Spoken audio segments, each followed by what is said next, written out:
बिस्मिल्लाहिर्रहमानिर्रहीम। स्टार्ट करते हैं रॉबिन्स चैप्टर 15 की पार्ट 3 की वीडियो को। इस पार्ट में इंशाल्लाह स्टमक की पैथोलॉजीज को हम स्टार्ट करेंगे। इंट्रोडक्टरी पैराग्राफ में तो ये बात करें कि स्टमक की मुख्तलिफ पैथोलॉजी यूनाइटेड स्टेट्स के अंदर काफ़ी कॉमन है। फिर यहाँ पे वो आपको स्टमक की जो फिजियोलॉजी है यानी मुख्तलिफ ग्लैंड्स, मुख्तलिफ सिक्रीशंस, इसके बारे में थोड़ा सा इंट्रोडक्शन दे रहे हैं।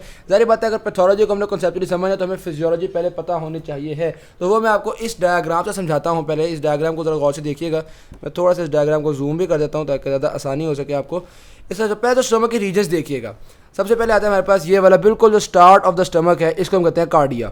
ठीक है। फिर इससे जो ऊपर वाला रीजन होता है इसको हम कहते हैं फंडस ऑफ द स्टमक। सही। फिर ये आ गई पूरी बॉडी ऑफ द स्टमक और आखिर में आ गया एंट्रम ऑफ द स्टमक। सही है।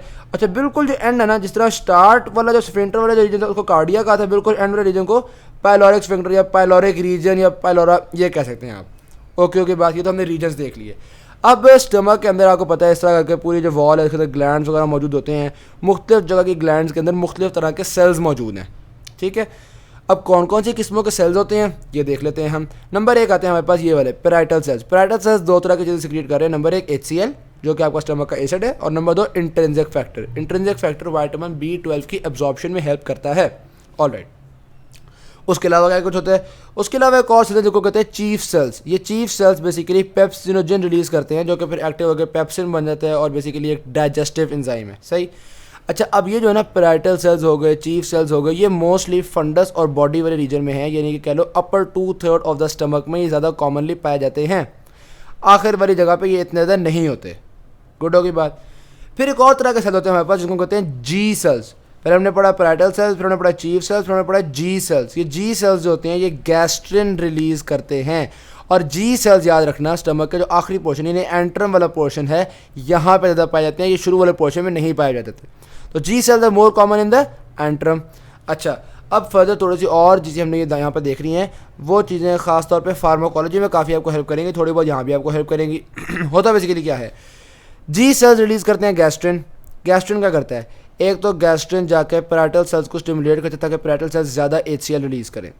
दूसरा, गैस्ट्रिन ECL सेल्स को स्टिमुलेट करता है जिसको कहते हैं एंटेरोक्रोमैफिन लाइक सेल्स। और ये ECL सेल्स हिस्टामीन प्रोड्यूस करते हैं और फिर हिस्टामीन भी पैराइटल सेल्स को स्टिमुलेट करते हैं। तो यानी कि ये जो जी सेल से बनने वाला गैस्ट्रिन है ये दो तरीक़ों से एसिड के सिक्रीशन को इंक्रीज़ करता है, एक डायरेक्टली और दूसरा हिस्टामीन की प्रोडक्शन के थ्रू। गुड हो गई बात। गैस्ट्रिन को भी हमने देख लिया। अच्छा, एक और तरह का सेल्स देखिएगा, म्यूकोसेल्स। म्यूकोसेल्स ओवरऑल आपके पास सारे स्टमक के मौजूद होते हैं, वो यहाँ पे भी होंगे, यहाँ पे भी होंगे। रॉबिन्स में म्यूकोसेल्स के लिए जो वर्ड यूज़ किया उन्होंने फोव्यूलर सेल्स कहा है, म्यूसिन प्रोड्यूसिंग सेल्स भी कह देते हैं। बहरहाल ये तो बड़े कॉमन से, इसमें कोई ऐसी मुश्किल चीज़ नहीं थी। फिर एक और चीज़ जो है ये आपके पैथोलॉजी में तो खास डिस्कस नहीं हो रही, लेकिन वैसे फार्माकोलॉजी में डिस्कस होगी तो मैं आपको बता देता हूँ। वो होते हैं ये वाले, ये देखो डी सेल्स। ये डी सेल्स प्रोड्यूस करते हैं सोमैटोस्टेटिन। सोमैटोस्टेटिन आपकी सिक्रीशंस वगैरह को इनहिबिट करता है। गुड होगी बात। ये सारा कुछ बाकी सब कुछ स्टिमुलेट करता है ना। चीफ सेल स्टिमुलेट होंगे, पेप्सिनोजन बनेगा। पैराइटल सेल स्टिमुलेट होंगे, एसिड ज़्यादा बनेगा, इंट्रिंसिक फैक्टर बनेगा। जी सेल स्टिमुलेट होंगे तो हिस्टामिन ज़्यादा बनेगा और एसिड वगैरह ज़्यादा बनेगा। ठीक है। लेकिन अगर डी सेल स्टिमुलेट होंगे तो वो इन सिक्रीशंस वगैरह को कम करते हैं। ऑलराइट, इसके बाद हम थोड़ा सा इनर्वेशन को भी देख लेते हैं जाने वाली। यह देखिएगा, ये आ रही है हमारे पास वेगस नर्व। वेगस नर्व का क्या मतलब है? Parasympathetic nervous system. और आपको पता है parasympathetic nervous system gastrointestinal tract की मोटिलिटी को भी बढ़ाता है, सिक्रीशंस को भी बढ़ाता है। सही है। तो वेगस नर्व की स्टिमुलेशन क्या करती है? एक तो आप देख लो डायरेक्टली जाके एसिड की सिक्रीशन को बढ़ाएगी, यहाँ पे एसिटाइलकोलिन रिलीज होगा, एसिड सिक्रीशन बढ़ेगी। दूसरा, चीफ सेल्स में भी एसिटाइलकोलिन रिलीज होगा, पेप्सिनोजन बढ़ेगा। तीसरा, गैस्ट्रिन की प्रोडक्शन बढ़ेगी जिससे जाहिर सी बात है गैस्ट्रिन ज़्यादा होगा, एसिड ज़्यादा होगा, ओवरऑल सारी सिक्रीशंस बढ़ रही हैं। हाँ, डी सेल्स को ये इनहिबिट करेगा क्योंकि डी सेल्स, अब पैरासिम्पैथेटिक का क्या काम है? सिक्रीशंस को बढ़ाना। ठीक है। डी सेल्स सिक्रीशंस को रोक रही थी तो ये सिक्रीशंस को रोकने वाले को बंद करते हैं कि ओए खबरदार रोका ताकि मैं सिक्रीशंस को बढ़ा सकूं। तो ये इसको इनहिबिट करते हैं ताकि ये आगे जाके मज़ीद चीज़ों को डिक्रीज़ ना कर सके। तो पैरासिम्पैथेटिक, ये आगे वेगस नर्व की स्टिमुलेशन और ये वाली बातें आपको समझ में आ गई। सही के बाद अब हम आगे अपनी पैथोलॉजी को डिस्कस करते हैं। हमने यहाँ पे डिस्कस करना है बेसिकली गैस्ट्राइटिस। गैस्ट्राइटिस एक तो हम करेंगे एक्यूट गैस्ट्राइटिस और दूसरा हम यहाँ पे करेंगे गैस्ट्रोपैथी क्या होती है। तो शुरू करते जाने वाली एक्यूट गैस्ट्राइटिस। अच्छा, सबसे पहले बता रहे हैं एक्यूट गैस्ट्राइटिस और गैस्ट्रोपैथी में फ़र्क क्या है। जो जब लोग आता है ना टिस, तो उसमें पता है ये इन्फ्लेमेशन का जिक्र कर रहे हैं, और इन्फ्लेमेशन जब भी होती है तो वहाँ पे आपको पता है सेल्स मतलब ये न्यूट्रोफिल्स वगैरह आ रहे होते हैं। सही हो गई बात। तो अब एक्यूट गैस्ट्राइटिस में न्यूट्रोफिल्स होते हैं और अगर कोई और स्टमक का मसला बना हुआ है और न्यूट्रोफिल्स नहीं आए हुए तो फिर हम उसको कहते हैं ये गैस्ट्रोपैथी है। ठीक है, सिंपली पैथोलॉजी ऑफ स्टमक है, ये गैस्ट्राइटिस नहीं है। तो एक्यूट गैस्ट्राइटिस और गैस्ट्रोपैथी में क्या फ़र्क हो गया? गैस्ट्राइटिस में न्यूट्रोफिल्स होंगे, गैस्ट्रोपैथी में न्यूट्रोफिल्स नहीं होंगे या बहुत थोड़े होंगे। सही के बाद अब ये चीज़ें डेवलप कैसे होती हैं, इसके लिए मुख्तलिफ तरह की लीजन्स हो सकती हैं। हाइपरटेंशन, जिस तरह बता रहे हैं कि गैस्ट्रोपैथी की एक टाइप होती है, उसको कहते हैं हाइपरट्रॉफिक गैस्ट्रोपैथी। सिंपली सेल्स बड़े हो गए हैं, इसके मुख्तलिफ डिजीज़ की वजह से होता है, जैसे कि जुलिंगर एल्सन सिंड्रोम। आगे जाके डिटेल पढ़ेंगे। जुलिंगर एल्सन सिंड्रोम में पैंक्रियास और स्टमक में मुख्तलिफ जगह पर ट्यूमर्स वगैरह डेवलप होते हैं। इसी तरह से मेंट्रियस डिजीज़, मुख्तलिफ पोलिप्स वगैरह, मुख्तलिफ इस तरह की इनलार्जमेंट्स वगैरह फॉर्म हो रही होती है। तो ये मुख्तलिफ कॉजेज होते हैं जो कि गैस्ट्रोपैथी या गैस्ट्राइटिस कॉज कर सकते हैं। अच्छा, एक्यूट गैस्ट्राइटिस हो या गैस्ट्रोपैथी हो, दोनों सूरतों में हो सकता है सिम्टम्स हों ही ना शो हों। ठीक है, तो दे कैन बी एसिम्टोमेटिक। हो सकता है थोड़े बहुत सिम्टम्स शो हों, जैसे कि एपिगैस्ट्रिक पेन हो गई, नोजिया वॉमिटिंग वगैरह हो गई, और हो सकता है काफ़ी ज़्यादा सोयर सिम्टम्स हों, जैसे कि हेमाटोमेसिस हो गया, ब्लड का आना मुंह के थ्रू और स्टूल में ब्लड का आना, मैसिव ब्लड लॉस। तो ये वाले सोयर सिम्टम भी हो सकते हैं, ऑल्दो बड़े रेयर हैं लेकिन हो सकते हैं। गुड होगी बात। अब आते हैं हम पैथोजेनेसिस की तरफ कि एक्यूट गैस्ट्राइटिस या गैस्ट्रोपैथी डेवलप होते किस तरह से है।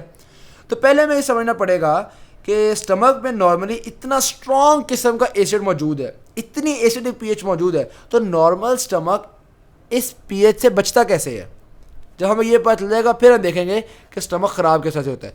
तो पहले देखते हैं बचता कैसे है। बचने के लिए बड़ी सिंपल सी बात है, एक तो स्टमक में पूरी एक थिन लेयर ऑफ म्यूकस होती है जो कि किसी भी फूड पार्टिकल वगैरह को डायरेक्टली एपिथेलियम को टच नहीं करने देती, यानी कि डायरेक्टली स्टमक की वॉल तक पहुँचने नहीं देती। तो एक आगे पास फिजिकल बैरियर जो कि है लेयर ऑफ म्यूकस।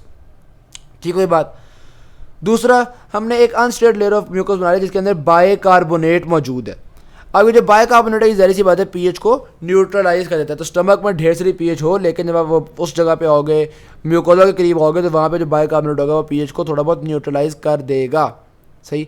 तीसरा, यहाँ पे रिच ब्लड सप्लाई मौजूद होती है। ये जब बहुत ज़्यादा रिच ब्लड सप्लाई होती है तो वो बफर कर लेती है किसी भी एक्शन को। मिसाल के तौर पे कहीं पे एसिडिटी बहुत ज़्यादा बढ़ गई है तो इतनी अच्छी ब्लड सप्लाई होगी कि वो ब्लड उस एसिड को काफ़ी हद तक ड्रेन कर देगा और उस जगह की एसिडिटी को नॉर्मलाइज कर लेगा। कहीं पे ऑक्सीजन की कमी हो रही है तो ब्लड की इतनी अच्छी सप्लाई होगी कि वो ऑक्सीजन को सप्लाई कर देगा और वहाँ की सूरत हाल को नॉर्मलाइज कर लेगा। तो ब्लड की बहुत अधिक सप्लाई होती है। Number 1 layer of mucus, number 2 bicarbonate, number 3 rich blood supply. ये तीनों चीज़ें आपके स्टमक को प्रोटेक्ट करती हैं। बस ये 3 चीज़ें थी याद करने वाली, बाकी जो सारी हमें डिटेल्स हैं। अब आते हैं कॉजेज ऑफ गैस्ट्राइटिस। ये कौन सी चीज़ें होती हैं जो कि गैस्ट्राइटिस कॉज करती हैं। नंबर 1 देखिएगा जानने वाली, हमारे पास आते हैं NSAIDs, non steroidal anti inflammatory drugs. जब ये ड्रग्स यूज़ करते हैं तो ये ड्रग्स साइक्लोऑक्सीजनेज को इफेक्ट करते हैं। ठीक है, और अक्सर प्रोस्टाग्लैंडिन्स जो होते हैं वो साइक्लोऑक्सीजनेज की मदद से बन रहे होते हैं। तो बेसिकली होगा क्या कि जो cyclooxygenase dependent synthesis of prostaglandins थी वो नहीं हो सकेगी। सर फ्रेस कौन से आ रहे हैं? प्रोस्टाग्लैंडिन E2 और प्रोस्टाग्लैंडिन I2। अब जो प्रोस्टाग्लैंडिन है ना वो ये वाले काम करवाते हैं, म्यूकोस को रिलीज करवाना, बाइकार्बोनेट को रिलीज करवाना, यानी प्रोस्टाग्लैंडिन्स आपके स्टमक को प्रोटेक्ट करने में रोल प्ले कर रहे होते हैं। तो जब इन एनसेड्स ने आके प्रोस्टाग्लैंडिन्स को ख़राब कर दिया तो स्टमक की प्रोटेक्शन ख़राब हो गई, गैस्ट्राइटिस कॉज होगा। सिंपल सी बात है। ठीक है। अच्छा, कौन से साइक्लोऑक्सीजनेज ख़राब करने से प्रोस्टाग्लैंडिन्स की सिंथेसिस ख़राब होती है? साइक्लोऑक्सीजनेज 1 से भी और साइक्लोऑक्सीजनेज 2 से भी। ऑल्दो इस पर साइक्लोऑक्सीजनेज 1 ज़्यादा अहम रोल प्ले कर रहा होता है, लेकिन बहरहाल दोनों ही रोल प्ले करते हैं। तो अगर कोई ऐसा ड्रग यूज़ करो जो कि सिर्फ साइक्लोऑक्सीजनेज 2 को इनहिबिट करता हो तो वो ड्रग भी आपका एक्यूट गैस्ट्राइटिस कॉज करवा सकता है। नेक्स्ट आता है यूरेमिक पेशेंट्स। चाहे H. pylori हो या वैसे हो, यूरीमिया की वजह से जब यूरिएज होगा तो ज़ाहिर सी बात है वो यूरिएज आपके अमोनिया की प्रोडक्शन को बढ़ा देगा। यूरिएज क्या करेगा? यूरिया को ब्रेक करेगा, अमोनिया को प्रोड्यूस करेगा। जब अमोनिया प्रोड्यूस होता है, ये बात याद रखना, H. pylori हो या वैसे यूरेमिक पेशेंट हो, यूरिएज अमोनिया को बढ़ाता है। सही की बात। और यहाँ पे हम ये कहते हैं कि अमोनिया के बढ़ने की वजह से या अमोनियम आयंस के बढ़ने की वजह से बाइकार्बोनेट की सिक्रीशन कम हो जाएगी। तो जारी बात है ये भी एक प्रोटेक्टिव मैकेनिज्म था। प्रोटेक्टिव मैकेनिज्म ख़राब हुआ, मसला बन गया। 2 मसले पढ़ लिए। तीसरा मसला, ओल्डर एज में बुढ़ापे की वजह से वैसे ही बाइकार्बोनेट वगैरह की सिक्रीशन कम हो जाती है। तीसरा मसला, जब हाइपोक्सिया होगा या डिक्रीज ऑक्सीजन डिलीवरी होगी जैसा कि हाई एल्टीट्यूड्स पे होती है तो ज़ाहिर सी बात है कि जो रिच ब्लड सप्लाई वाला फैक्टर था ये ख़राब होगा, उससे भी मसला बन जाएगा। 5वां मसला ये होता है कुछ हार्श केमिकल्स, बहुत ही स्ट्रॉन्ग एसिड, बहुत ही स्ट्रॉन्ग बेस किसी इंसान ने ऐसी गलती से खा पी लिए या कुछ सुसाइड करने के लिए खा पी लिए तो उसकी वजह से भी बहुत डैमेजिंग इफेक्ट हो सकते हैं। इन सबको याद करने के लिए जो निमोनिक है हमारे पास वो है चूना। ठीक है, जब इंसान को चूना लग जाता है तो होता है उसको एक्यूट गैस्ट्राइटिस। तो ये निमोनिक है आपके पास चूना। सी स्टैंड फॉर केमिकल्स, जो बहुत हार्श केमिकल्स यूज़ किए थे। एच स्टैंड फॉर हाइपोक्सिया या high altitude. U stand for uraemia, uraemic patients या एच पाइलोराई जिसमें हमने कहा था। एन स्टैंड फॉर एनसेड्स और A stand for age, old age हमने कहा था बाइकार्बोनेट एम्यूशन कम हो जाता है। ये बातें याद हो गई। अब आते हैं हम मॉर्फोलॉजी की तरफ। मॉर्फोलॉजी में पहले तो वो कह रहे हैं कि हाइपरप्लेजिया ऑफ ओव्यूलर म्यूकोस, ज़ाहिर सी बात है जो म्यूकोस प्रोड्यूसिंग सेल्स हैं उनका हाइपरप्लेजिया हो जाएगा। वो बहुत बेचारे जज्बाती हुए हुए होंगे कि यार हमारे काम करने के बावजूद स्टमक बेचारा क्यों ख़राब हो रहा है, हम ज़्यादा काम कर लेते हैं तो हम ज़्यादा हो जाते हैं, वो हाइपरप्लेजिया उनका बहरहाल हो जाएगा। उसके अलावा वो कह रहे हैं कि अच्छा वो कहते हैं अगर न्यूट्रोफिल्स आए ना बेसल मेम्ब्रेन से ऊपर, तो न्यूट्रोफिल्स का आना एक्टिव इन्फ्लेमेशन की निशानी है।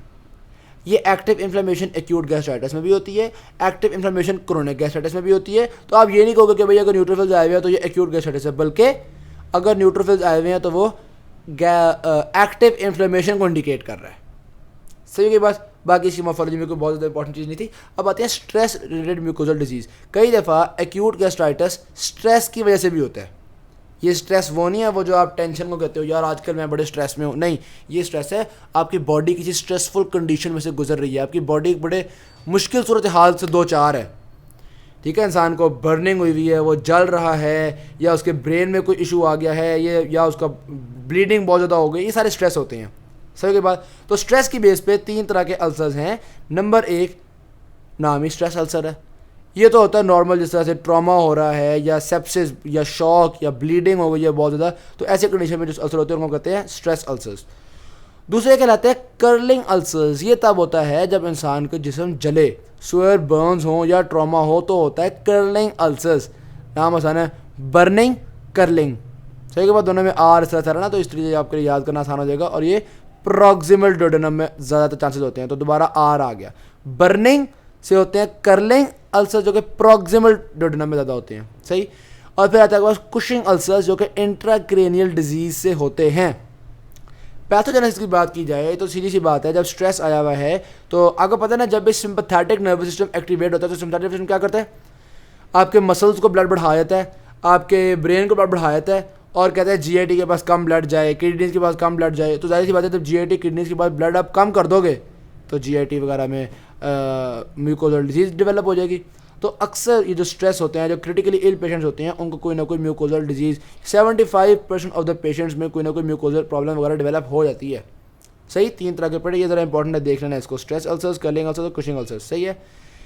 कॉज में हमने देख लिया, एक तो हाइपोटेंशन, दूसरा वो कह रहे हैं कि सीधी सी बात है अगर इंट्राक्रैनियल डिजीज़ हुई है तो हो सकता है उससे वेगस न्यूक्लियाई स्टिमुलेट हो जाए, वेगस स्टिमुलेशन बढ़ जाए। और जब वेगस स्टिमुलेशन बढ़ती है तो आपको याद हो कि ना याद हो, वेगस स्टिमुलेशन से एसिड प्रोडक्शन वगैरह बढ़ गई थी, गैस्ट्रिन की प्रोडक्शन बढ़ गई थी, इन सब की प्रोडक्शन बढ़ जाने से भी ये म्यूकोजल डिजीज़ हो सकती है। या तो बात समझ में आ गई। ये तो म्यूकोजल डिजीज़ होती है, इसमें हमारे पास अल्सर्स होती है। अल्सर की जो बेस होती है वो स्टेन ब्राउन टू ब्लैक, ठीक है। क्यों? क्योंकि वो एसिड जो होती है वो आपके रेड सेल्स को ब्रेक करती है और उन रेड सेल्स के ब्रेकडाउन की वजह से आपके पास इस तरह की ब्राउन टू ब्लैक चीज़ें बन रही होती हैं। अलबत्ता यहाँ पे scarring and thickening of blood vessels नहीं होगी, क्योंकि scarring and thickening of blood vessels chronic gastritis में होती है और स्ट्रेस रिलेटेड म्यूकोजल डिजीज़ हमारे पास एक्यूट गैस्ट्राइटिस की ही एक फर्दर सब टाइप है। सही के बाद ये सारे क्या हैं, टाइप्स ऑफ एक्यूट गैस्ट्राइटिस। सही के बाद वैसे मेनली आपको स्ट्रेस रिलेटेड डिजीज़, लेकिन अगर एमसीक्यू में ऑप्शन स्ट्रेस रिलेटेड ना हो तो आप you will go for acute gastritis. Alright जी। क्लिनिकल फीचर्स, वैसे तो ऐसी कंडीशन में ब्लीडिंग वगैरह बहुत कम ही कभी होती है, 1 to 4% पेशेंट्स में होती है। और इसकी ट्रीटमेंट के लिए हम लोग पीपीआई देते हैं, यानी कि प्रोटॉन पंप इनहिबिटर्स देते हैं। याद करने की चीज़ें ओवरऑल क्या थी, इसका कॉजेज़ में क्या आते हैं, चूना, 3 तरह के स्ट्रेस रिलेटेड अल्सर होते हैं, स्ट्रेस अल्सर्स, कर्लिंग अल्सर्स और Cushing. Clinical features, treatment, PPI, या यहाँ से 1-2 चीज़ें आप यहाँ पे देख लें बस, और कोई इसमें ऐसा चूना के 4-5 पॉइंट्स आपको पता होना चाहिए। नेक्स्ट आता है क्रोनिक गैस्ट्राइटिस। ये था एक्यूट गैस्ट्राइटिस, अब आगे क्रोनिक गैस्ट्राइटिस। क्रोनिक गैस्ट्राइटिस में जाने वाली वो कहते हैं कि ज़ाहिर बात है लॉन्ग टर्म है। इसके कॉजेज़ में 2 मेन बड़े कॉज हैं, भूलने नहीं है यार। गैस्ट्राइटिस एग्जामिनेशन इंपॉर्टेंट है, इंपॉर्टेंट है। ओवरऑल स्टमक भी थोड़ा सा इंपॉर्टेंट है, गैस्ट्राइटिस इंपॉर्टेंट है। ख़ास तौर पे अगर क्रोनिक गैस्ट्राइटिस के 2 कॉजेज़ भी भूल गए इंसान को तो बड़ी शर्म की बात है। नंबर 1 एच पाइलोराई और नंबर 2 ऑटो इम्यून डिजीज़। ये 2 मेन कॉजेज़ हैं क्रोनिक गैस्ट्राइटिस के। सही कि कौन से, एच पाइलोराई और ऑटो इम्यून डिजीज़। उसके अलावा कुछ और कॉजेज़ भी हैं, जैसा कि अगर बहुत देर कोई इंसान एनसेड्स यूज़ कर रहा है या रेडिएशन थेरेपी है तो ये चीज़ें भी कॉज कर सकती हैं लेकिन मेन वही 2 कॉज थे जो आपको हमने बता दिए। उसके अलावा बाइल रिफ्लक्स की वजह से भी ये कॉज हो सकता है। मेन सबसे तो कौन से थे, एच पाइलोराई और ऑटो इम्यून डिजीज़। इन्हीं 2 मेन कॉजेज को हम डिटेल से डिस्कस करेंगे। सबसे पहले देखते हैं एच पाइलोराई को। एच पाइलोराई एक कर्व्ड बैसिलाई है, बैक्टीरिया है, क्रोनिक एसाइटिस कॉज करता है। अच्छा, वैसे ये स्टमक में होता है, हमें पता भी नहीं चलता, एसिम्प्टोमेटिक ही होता है, ठीक है। लेकिन जब ये इतने अरसे तक रहे कि ये क्रोनिक गैस्ट्राइटिस कॉज कर देना, तो फिर जाकर पेशेंट आता है डॉक्टर के पास कि डॉक्टर साहब कोई मसला बन गया है, ठीक है। अकेला एच पाइलोराई कोई इतना मसले वाली चीज़ नहीं है। जब H pylori chronic gastritis cause करेगा तब ये असल मसले की चीज़ है। ये बेसिकली आपके स्टमक के एंट्रल रीजन को इफ़ेक्ट कर रहा होता है। बेसिकली इसलिए मैंने इन रीजन्स पे गौर किया था, क्योंकि एच पाइलोराई आपके एंट्रम वाले रीजन पे फोकस करता है, और जो ऑटो इम्यून क्रोनिक गैस्ट्राइटिस है वो आपके बॉडी और फंडस वाले रीजन पे इफेक्ट करता है। तो ये जो शू वाला सारा रीजन है यहाँ पे इफेक्ट कर रहा होता है ऑटो इम्यून, और जो नीचे वाला रीजन है यहाँ पे इफेक्ट कर रहा होता है एच पाइलोराई। तो एच पाइलोराई यहाँ पे इफेक्ट करता है, इसका मतलब है गैस्ट्रिन जी सेल्स पे मेनली इफेक्ट कर रहा होता है। गैस्ट्रिन की प्रोडक्शन को ये बढ़ा जाता है, अन्यवाह कहा जाता है। गैस्ट्रिन बहुत ज़्यादा प्रोड्यूस होगी, एसिड बहुत ज़्यादा प्रोड्यूस होगा, इंट्रिंसिक फैक्टर बहुत ज़्यादा प्रोड्यूस होगा। ये वाली गड़बड़ें चल रही होंगी जब आपके पास एच पाइलोराई आता है। गुड होगी बात, कुछ इसमें सच मुश्किल चीज़ तो थी नहीं। एपिडेमियोलॉजी गोला मारो, इतनी इंपॉर्टेंट नहीं है। पैथोजेनेसिस, एच पाइलोराई की कौन कौन सी चीज़ें होती हैं जो ख़तरे का बायस बनती हैं। इसके लिए नमूने के हमारे पास तूफ़ा, TUFA, तूफ़ा। वैसे कोई इतना मजेदार नमूने तो नहीं है, लेकिन बार मैंने बनाया ज़रूर है। T stand for toxins. एक तो ये जो होता है ये साइटोटॉक्सिन वगैरह रिलीज़ करता है, जिसकी वजह से अल्सर्स और कैंसर्स बनने के चांसेस होते हैं। दूसरा U स्टैंड फॉर यूरिएज। आपको याद है हमने कहा था यूरिएज, यूरीमिक पेशेंट्स के अंदर अमोनिया बढ़ जाता है। यहाँ पे हमने कहा था अमोनिया के बढ़ने से क्या होगा, बाइकार्बोनेट की सिक्रीशन कम हो जाएगी। अब हम अमोनिया का एक और इफेक्ट पड़ने लगे हैं। यहाँ पे हम ये कहते हैं कि अमोनिया के बढ़ने से ये होगा कि जो आपका है ना बैक्टीरिया, उस बैक्टीरिया के इर्द गिर्द, मतलब एक जगह पे अगर बैक्टीरिया ने, ये आया आपका बैक्टीरिया, और बैक्टीरिया ने अपने इर्द गिर्द अमोनिया को रिलीज़ कर दिया, तो अमोनिया के रिलीज़ करने से ओवरऑल स्टमक में तो आपके लिए बाइकार्बोनेट की हो जाएगी कमी। लेकिन चूँकि अमोनिया खुद भी थोड़ा बहुत बेसिक है, तो बैक्टीरिया के इर्द गिर्द एसिडिटी थोड़ी सी कम हुई हुई है। बैक्टीरिया के इर्द गिर्द एसिडिटी कम हुई हुई क्योंकि बैक्टीरिया के इर्द गिर्द अमोनिया साहब मौजूद हैं। तो जब बैक्टीरिया के इर्द गिर्द एसिडिटी कम होगी तो उस बैक्टीरिया के डेथ के चांसेस कम हो जाएंगे, यानी कि सर्वाइवल बढ़ जाएगा। ये चीज़ इस बैक्टीरिया को और भी ज़्यादा ख़तरनाक बना देती है।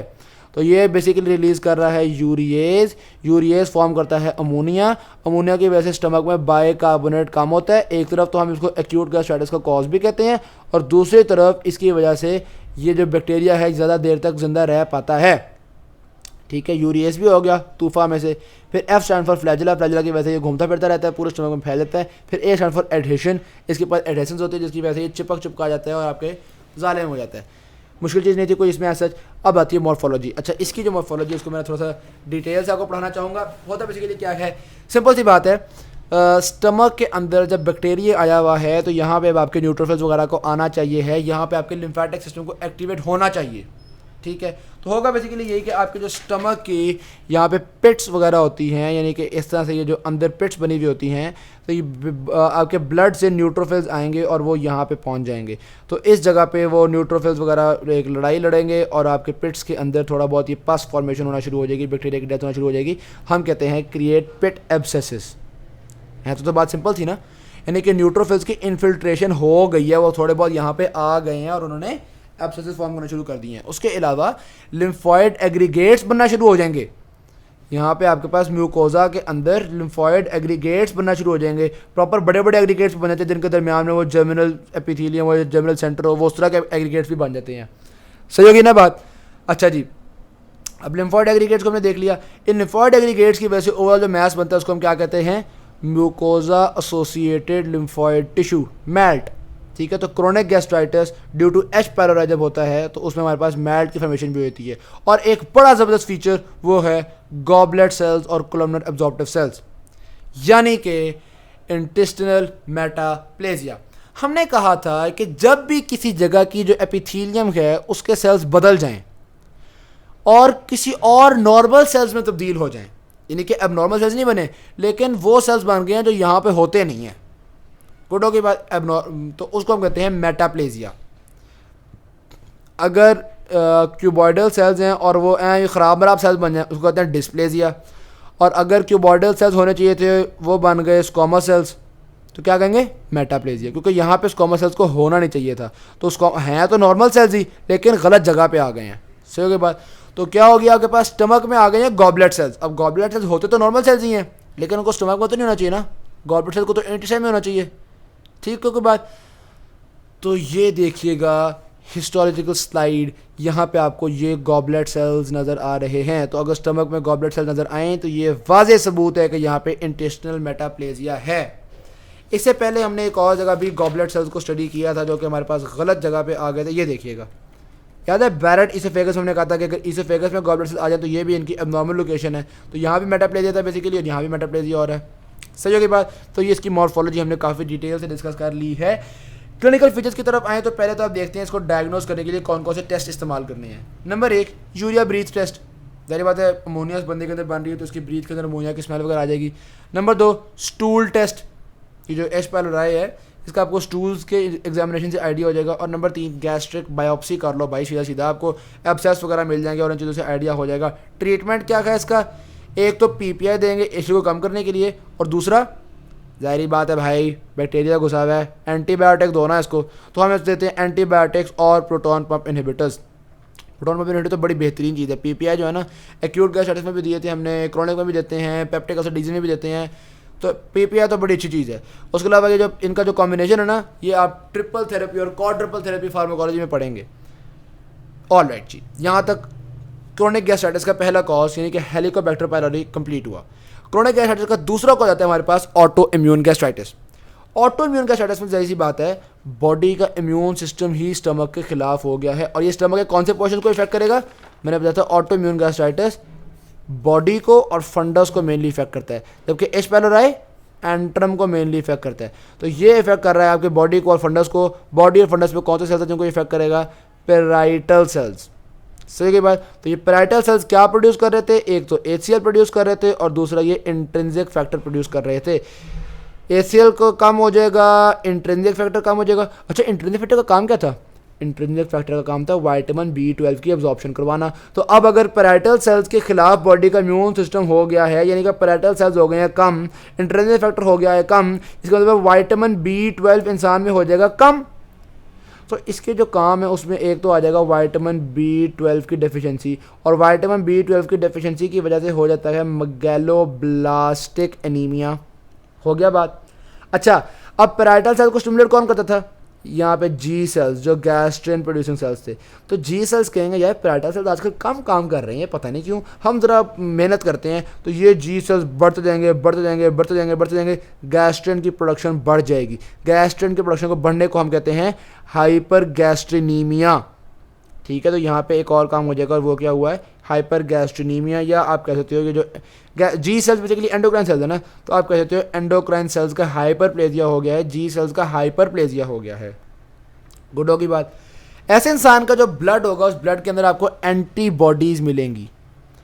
जारी बात है, ऑटोइम्यून डिजीज हुई हुई है तो बॉडी कोई ऐसे करतूत कर रही है जिसकी वजह से तो एंटीबॉडीज प्रोड्यूस हो रही होंगी पेराइटल सेल्स और ऑक्जेंटिक सेल्स वगैरह के अगेंस्ट। तो अब हम देखते हैं ऑटोइम्यून गैस्ट्राइटिस के features. Number 1, antibodies against parietal cells and intrinsic factor. Number 2, pepsinogen 1 का लेवल कम हो जाएगा। पेप्सिनोजन कम होगा तो यानी कि स्टमक की प्रोटेक्शन कम हो गई। पी से पेप्सिनोजन, पी से प्रोटेक्शन, याद रखिएगा। ठीक है। नंबर 3, एंडोक्राइन सेल्स का हाइपरप्लेजिया होगा। नंबर 4, विटामिन B12 की डेफिशिएंसी होगी जो कि पर्नीशियस एनीमिया यानी कि मैगलोब्लास्टिक एनीमिया कॉज करेगा। और नंबर 5, जाहिर सी बात है एसिड की भी कमी हुई हुई है, कोई ऐसी मुश्किल बात नहीं है इसमें। पैथोजेनेसिस, ओ भाई सीधी सी बात है, ऑटोइम्यून डिजीज है तो इम्यून सिस्टम खिलाफ काम कर रहा है यार, इसमें कोई ऐसी मुश्किल बात तो है नहीं समझाने वाली। क्या है इसमें मैं आपको बताऊँ पैथोजेनेसिस में। ठीक है। अच्छा जी, अब क्लिनिकल फीचर्स इसके क्या होंगे कोई इसमें ऐसा मुश्किल चीज़ नहीं है, सिंपल बातें उन्होंने की हुई हैं कि भाई आमतौर पे 60 ईयर्स की एज में जाकर पता चलता है, कुछ लोगों में, सब में नहीं होगी विटामिन B12 डिफिशिएंसी, लेकिन अक्सरों में मतलब कईयों में विटामिन B12 डिफिशिएंसी और फिर पर्नीशियस एनीमिया वगैरह भी हो जाता है। यहाँ पे क्या बातें की हुई हैं, सिंपल सी बातें की हुई हैं कि पेराइटल सेल्स, चीफ सेल्स, इनका लॉस होना शुरू हो जाता है, इंटेस्टिनल मेटाप्लेजिया भी डेवलप हो सकता है। तो सारी सी बात है, क्रोनिक गैस्ट्राइटिस है तो उसमें ये वाली गड़बड़ें तो होनी चाहिए, कोई इसमें ऐसा डिफिकल्ट चीज़ नहीं थी। पेप्टिक अल्सर डिजीज हो सकती है। अच्छा, बेसिकली ना क्रोनिक गैस्ट्राइटिस से क्या कुछ आगे कॉज हो जाता है वो हम पढ़ेंगे नेक्स्ट पार्ट की वीडियो में, जो कि complications of chronic gastritis. Thank you very much.